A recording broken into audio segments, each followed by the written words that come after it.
Nous voilà donc sur cette zone de front qui est redevenue, vous le voyez avec ce drapeau, une position de l'armée régulière ukrainienne.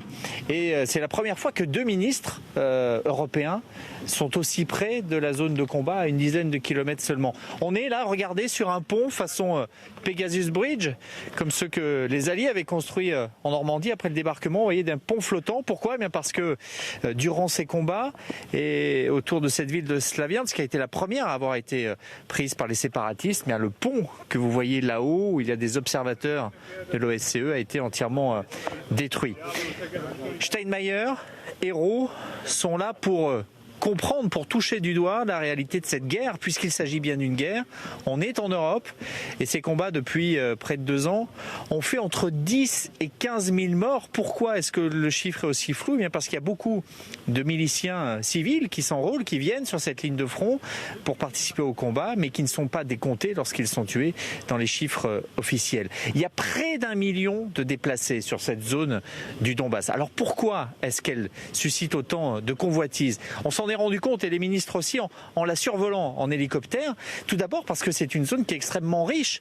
On l'appelait autrefois le grenier à blé de l'Europe, des terres noires, fertiles, où sur des kilomètres, eh bien, il y a une production agricole extrêmement importante. C'est stratégique aussi parce que c'est dans cette région-là que passent les oléoducs russes qui permettent d'acheminer le gaz, le pétrole vers l'Europe et qui contrôlent les tuyaux, contrôlent une grande partie du business. Et ça se passe dans cette région du Donbass. Et puis il y a tout un complexe industriel, militaire, qui depuis l'époque soviétique est installé ici. Donc voilà pourquoi les Russes veulent garder le contrôle sur cette zone et éviter que ça bascule du côté de l'Europe, ce qui est pourtant l'objectif et l'envie d'une partie des Ukrainiens et du gouvernement actuel. Pour mettre fin à ce conflit, il faut arriver à retrouver un peu de confiance. Un cessez-le-feu dure depuis quelques jours, pas complètement, mais au moins depuis la rentrée des classes.